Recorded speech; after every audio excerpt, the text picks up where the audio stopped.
আসসালামু আলাইকুম। নুসরাত বুরকা হাউস থেকে চলে এসেছি আমি নুসরাত চৌধুরী আপনাদের জন্য খুবই সুন্দর একটা বোরকা কালেকশন নিয়ে। এটা হচ্ছে চেরি ম্যাটেরিয়ালের মধ্যে। এই বোরকাটার মধ্যে আমাদের কাছে শুধুমাত্র ব্ল্যাক কালার অ্যাভেলেবেল আছে, বিকজ আমরা বেশিরভাগ বোরকায় হচ্ছে ব্ল্যাক কালারের মধ্যে মেক করি, কারণ আমাদের আউটলেটে যেহেতু ব্ল্যাক কালার বোরকার বেশি চাহিদা, সেই জন্য। খুব সুন্দর করে ডিজাইন করা হয়েছে, আর এখানে স্টোন লেস করা আছে।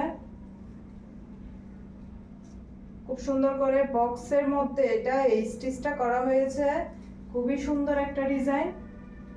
যারা যারা এই ধরনের বোরকা পছন্দ করেন তারা আমাদের এই বোরকাটা তাড়াতাড়ি অর্ডার করে ফেলবেন। খুব সুন্দর করে লেস করা আছে। এটা কিন্তু সেলাই করা, এই লেসটা কিন্তু সেলাই করা। আমাদের প্রতিটা বোরকার মধ্যে যে লেসগুলো দেওয়া হয় প্রত্যেকটা লেস কিন্তু সেলাই করা থাকে। মানে খুব সুন্দর করে বাটামও দেওয়া আছে। আমাদের এই বোরকাগুলোর মধ্যে আপনারা 52, 54, 56 অ্যাভেলেবেল পেয়ে যাবেন। যারা যারা নিতে চান তারা স্ক্রিনশট দিয়ে আমাদের পেজে অর্ডার করে ফেলবেন।